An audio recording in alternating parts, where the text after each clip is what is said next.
Michael Jackson alikufa akiwa ni mzungu kabisa, lakini alipozaliwa alikuwa ni mtoto mweusi tu, wala hakuwa mweupe hata kidogo. Alikuwa na sura pana na pua kubwa hivi. Ukubwa wa pua yake ukamtesa sana Michael Jackson kwa kutaniwa sana. Tena mbaya zaidi, aliyekuwa kimdhihaki mpaka kumkosesha raha alikuwa ni baba yake mzazi. Michael Jackson alikuwa haupendi kabisa mwonekano wake. Akaona Mungu hakumtendea haki kumuumba na pua kubwa. Utotoni mwake akawa anajionea aibu sana kwa mwonekano aliyokuwa nao. Mitihani ya Mungu ikamwongezekea zaidi Michael Jackson pale alipoanza kubalehe. Uso wake mpana wa mviringo ukajaa chunusi nyingi kubwa kubwa. Michael Jackson kwa kipindi hiko tayari alikuwa mwanamuziki maarufu, akiwa ndani ya bendi yao ya Jackson 5. Akazidi kuuchukia mwonekano wake. Akaona mtu maarufu hapaswi kuwa na mwonekano huo. Walipua likubwa na machunusi tele. Shetani alivyo na nguvu na ushawishi akaingia kichwani kwa Michael Jackson. Akaanza kumshawishi Michael Jackson mambo ambayo binadamu wa kawaida hawezi kuyafikiria. Michael Jackson akafanya maamuzi magumu. Akakusudia kuubadilisha mwonekano wake, na la kwanza kabisa akaona hapa ni lazima niende kwa wataalamu, akapunguze pua yake kubwa iwe kadogodogo. Inasikitisha kuwa Michael Jackson alihangaika kwa miaka 30 kujichonga mwili wake. Mwanzo alitaka kubadilisha pua tu, lakini baadaye akajikuta amefanya jumla ya operation 100. Na kwa vile mtu anapozeeka ngozi yake huchoka, na basi Michael Jackson alifanya matibabu ya kuzuia uzee. Akajidunga sindano za Botox fillers ambazo husaidia kumfanya mtu asipate mikunjo ya uso na ngozi yake isikauke na kulegea kama inavyowatokea wazee. Kisha Michael Jackson akaona weusi aliopewa na Mungu ni rangi mbaya. Akaanza kutumia vipodozi vikali vya kila aina kujikoboa rangi ya ngozi yake ili awe mweupe kama mzungu. Michael Jackson hakuchonga tu pua yake, pia alijitengeneza mpaka kidevu chake kukipa mwonekano aliotaka yeye. Akafanya kitu kinachoitwa cheek implant. Bado haikumtosha. Hata baada ya kuchonga pua yake, kuchonga kidevu na kujidunga sindano za kuzuia uzee, Michael Jackson akaona na mdomo wake pia ni mbaya. Akafanya matibabu ya kupunguza mdomo wake, yaani akatumia madawa ya kufanya awe na lipsi nene, kwa maana mwanzoni lipsi zake zilikuwa nyembamba sana. Kwa hiyo mpaka anakufa Michael Jackson alifanya operation na matibabu 100 ya kutengeneza mwonekano wake. Michael Jackson alikufa akiwa na miaka 50 tu, lakini alitumia miaka 30 ya uhai wake kujichonga mwili wake kutengeneza mwonekano wake. Watu wanasema Michael aliumizwa sana na masimango ya baba yake utotoni, hivyo alihangaika kuubadili mwonekano wake ambao zamani alitaniwa nao sana. Lakini pia wako wengine wanasema kuwa Michael Jackson alipenda sana mwonekano wa mwanamuziki mwenzake aitwaye Diana Ross, hivyo akafanya purukushani zote hizo za kubadili mwonekano wake ili afanane na Diana Ross. Sasa tuchimbe kwa kina zaidi jinsi Michael Jackson alivyoteseka miaka 30 kutengeneza mwonekano wake uwe mzuri. Akatumia mamilioni ya pesa, lakini matokeo yake akafa na sura ya ajabu kama kikatuni, huku pua yake aliyoichonga ikamsababishia matatizo makubwa ya kupumua. Hadithi inaanzia mwaka 1977, Michael Jackson akiwa na umri wa miaka 19 tu. Akiwa ndio star wa bendi ya familia yao, akaanza kutamani kufanya muziki yeye mwenyewe na siyo kuendelea kubaki kwenye kundi. Kwa kipindi hicho tayari Michael Jackson alikuwa na umaarufu mkubwa na alikuwa akipendwa sana na watu, lakini shida ya kutaka kubadili mwonekano wake ilianzia kwenye chunusi tu. Mwaka 1977, wakati Michael Jackson ndio anabalehe, alitoka chunusi nyingi zikamfanya azidi kuichukia sura yake ambayo alikuwa haipendi sababu ya pua kubwa aliyokuwa nayo.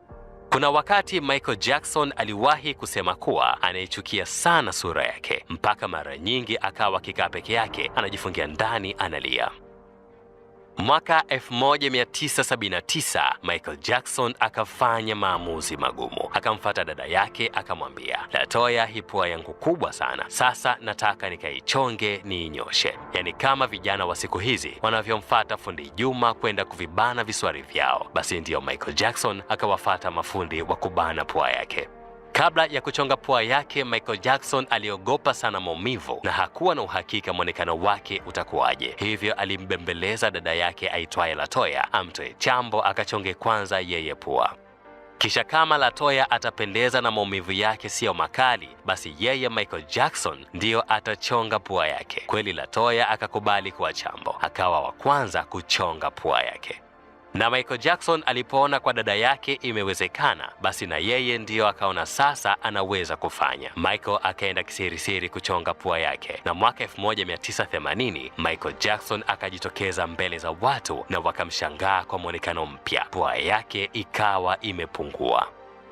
Dunia nzima ikashangaa, walimwengu wakamsakama kweli kweli. Michael Jackson akaona hili sasa ni balaa, eti akaamua kutengeneza stori ya kitoto kudanganya ulimwengu. Michael Jackson ambaye kipindi hiko alikuwa na miaka 20 tu, akasema kuwa eti alivunjika pua wakati akifanya mazoezi, na alipoenda hospitali ndio ikabidi waipunguze pua yake. Michael akatutoa akili dunia nzima, akadhani eti tutamwamini na uongo wake wa kitoto.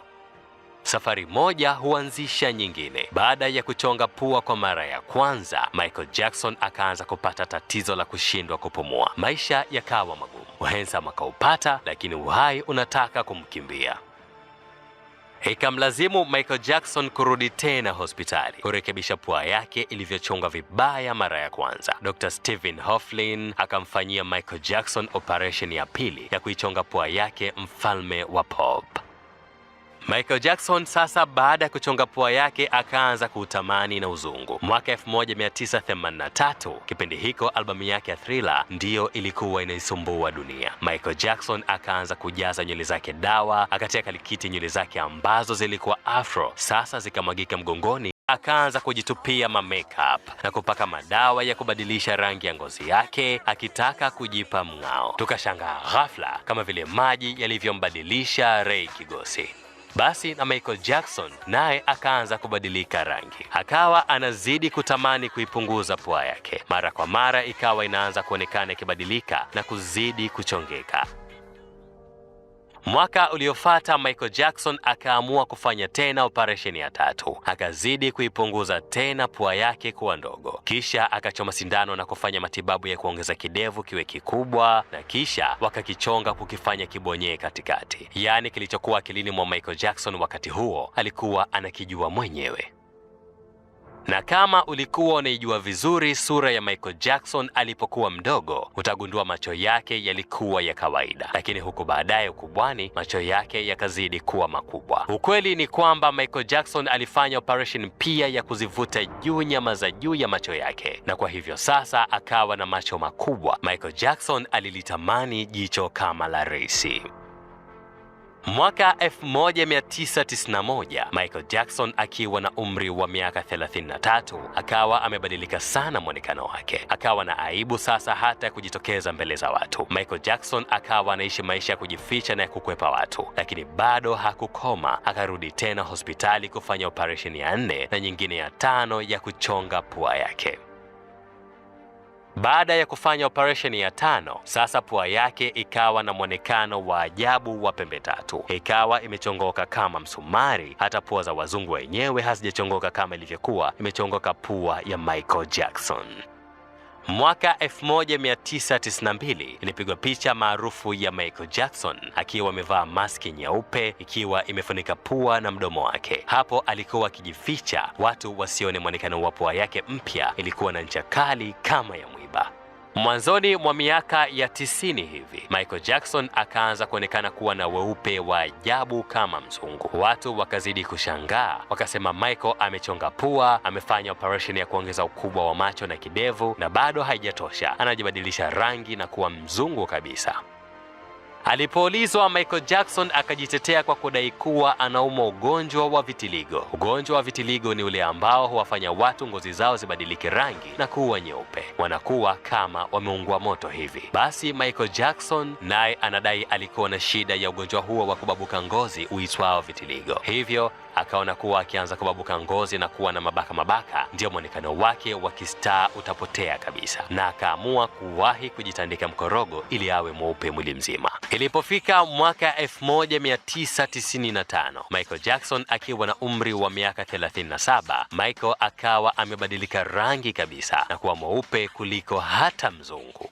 Na kwa kutaka kuwa mzungu kabisa, Michael Jackson akaanza tabia ya kuvaa mawigi kama wanawake ili tu aonekane mzungu kabisa. Michael Jackson alikuwa na rafiki yake kipenzi mwanamazingaumbwe mmoja aliyekuwa akiitwa Uri Geller. Siku moja Uri alimuuliza Michael, ni kwa nini unabadili mwonekano wako? Michael Jackson akamjibu kuwa anabadili mwonekano wake sababu hataki kufanana na baba yake. Kipindi hiko Michael Jackson sasa akawa na mwonekano wa kike kabisa. Ilipofika mwaka 1995, Michael Jackson akawa amebadilika kabisa na kuwa mweupe kama mzungu. Na ilipofika mwaka 2003, sasa Michael Jackson akawa na mwonekano wa kike kabisa. Na vile sauti yake ilikuwa nyembamba, basi ndiyo ikawa balaa zito kweli kweli. I'm just never satisfied with what I do creatively, you know. I just regret the limitation of my own imagination. Ukimwona alivyojibadilisha usingeweza kuamini kuwa Michael Jackson utotoni alikuwa ni shahidi wa Yehova. Alikuwa akitembea na kaka zake kwenye nyumba za majirani zao kuhubiri neno la Mungu. Mpaka mwaka 1984 Michael Jackson tayari akiwa ameshakuwa maarufu, bado alikuwa akitembelea majirani zake kuhubiri Injili. Lakini sijui ni nini baadaye kilimkumba mfalme wa pop.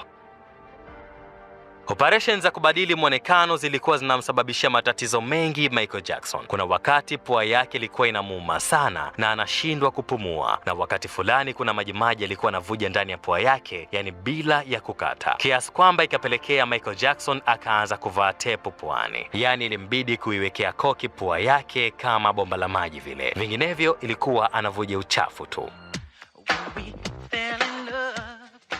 Japo kwenye makala iliyoandaliwa na Martin Bashir, Michael anasema hajafanya plastic surgery usoni mwake zaidi ya kuchonga pua. Lakini hata hivyo, kuchonga kwake pua Michael Jackson kulimsaidia sana kuwa na uwezo wa kuimba zaidi kwenye noti za juu zile. Japo mara nyingi Michael Jackson alipokuwa akijisikiliza nyimbo zake yeye mwenyewe akawa anacheka jinsi ka sauti kake kalivyo, mpaka akawa anasema nyimbo zake za utotoni akiwa Jackson 5 alikuwa akisikika anaimba kama panya. The Storybook. Hujue kuna ugonjwa wa akili uitwao dysmorphic disorder. Ni ugonjwa wa mtu kutoupenda mwonekano wake. Mtaalamu wa ugonjwa huu Dr. Eda Gorbis aliwahi kusema kuwa Michael Jackson ni miongoni mwa wagonjwa hao.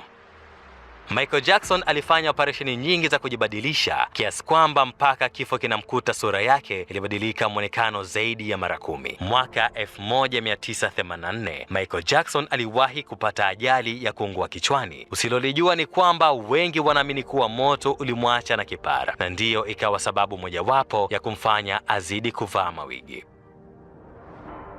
Sasa vuta picha Michael Jackson angekuwa havai mawigi, yani angekuwa anadunda na kipara chake kama Michael Jordan, yani si mchezo.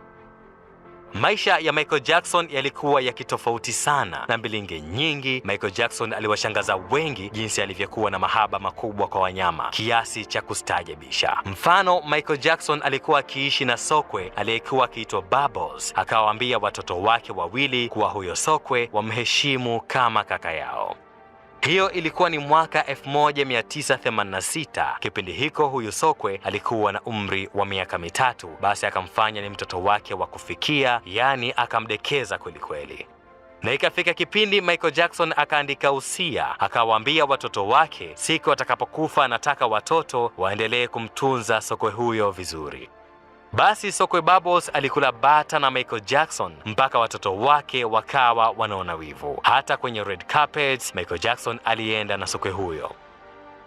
Aliposafiri kwenye matamasha yake nchi mbalimbali za dunia, basi huko nako Michael Jackson akaenda na huyo sokwe wake Bubbles. Na Michael Jackson alipotaka kula dina, basi akawa anakaa mezani na huyo sokwe wake. Hata chooni Michael Jackson alienda na sokwe wake, wakawa wanatumia choo kimoja. Na sio kwamba huyu sokwe alikuwa anaishi kwenye banda nje ya nyumba, hapana. Kwenye lile jumba la kifahari la Michael Jackson, huyu sokwe Bubbles naye alikuwa na chumba chake. Yaani wivu ni kitu cha kijinga sana. Sokwe akajisahau, akalewa upendo, akataka Michael Jackson ampende yeye zaidi kuliko watoto wake. Sasa hapa ndipo msemo wa wivu kidonda ukatimia. Wivu ukamponza Sokwe Bubbles. Alipozaliwa mtoto wa tatu wa Michael Jackson aitwaye Prince Jackson, basi Sokwe Bubbles akaanza kuleta vurumai. Hatulii, hashikiki, hataki Michael aonyeshe mapenzi kwa mtoto wake. Anataka apendwe yeye tu. Sasa hapo ndipo Sokwe alipojichanganya. Ikashindikana kuendelea kuishi naye, akapelekwa kwenye kituo cha kutunza wanyama huko Florida. Michael Jackson hakuwa na roho ya kawaida. Hakuishi na Sokwe tu nyumbani kwake, akawa anafuga mpaka nyoka. MJ alikuwa anaishi na chatu mkubwa. Chatu huyo alikuwa anaitwa Crusher. Ukitazama kwenye mitandao ya kijamii utajionea picha nyingi za Michael Jackson akiwa amemkumbatia hilo joka lake. Nyumbani kwake Michael Jackson ilikuwa kama mbugani. Michael aliishi na Sokwe, aliishi na tembo, kondoo, nyoka, flamingo, twiga na wanyama wengine wengi tu. Na Michael Jackson hakuishi hivyo na wanyama sababu ya kupagawishwa na umaarufu, bali alikuwa ni mpenda wanyama tangu utotoni. Michael Jackson alifuga mbwa na akawa anafuga mpaka panya. Panya wake alikuwa anaitwa Ben. Tangu azaliwe, kwa mara ya kwanza kabisa Michael Jackson kuandika wimbo, akawa anapenda kwenda nje, kisha anawakamata wale buibui wakubwa, anawashika bila kuogopa, kisha anaenda kumtishia dada yake aitwaye Latoya. Wengi tulikuwa tukimuona Michael Jackson akiwa na tabia nyingi za kitoto, yani mpaka ukubwani. Tena ikaja kuchongwa na mojawapo ya skendo kubwa zaidi za Michael Jackson. Ni ile skendo ya kulala kwenye mashine inayokusaidia kuchelewesha uzee usikufikie mapema. Mashine hiyo inaitwa Hyperbaric Oxygen Chamber. Mashine ya kuchangamsha mwili kupa ujana na kuchelewesha uzee ipo kweli. Yani ni pesa yako tu. Watu maarufu kama bondia Sergio Martinez, mwogeleaji bingwa wa Marekani Michael Phelps na mchezaji golf tajiri Tiger Woods wamewahi kutumia mashine hiyo. Basi mwaka 1986 zilisambaa picha za Michael Jackson akiwa amelala ndani ya mashine hiyo. Ikawa ni moja kati ya skendo zake kubwa zaidi duniani. Baba yake Michael Jackson anaamini kuwa Michael aliuawa na Illuminati au Freemason. Dada yake aitwaye Latoya pia anaamini Michael Jackson aliuawa na Freemason. Yeye mwenyewe Michael Jackson alimwambia mama yake kuwa ana hakika atauawa kabla hajamaliza ziara ya tamasha lake la This Is It la mwaka 2009. Yaani hapa kulikuwa na siri nzito. Hiyo siri tutaichambua leo kwenye The Storybook. Je, ni kweli Freemason ndio walimuua Michael Jackson? Na je, ni kwa nini walimuua Michael Jackson?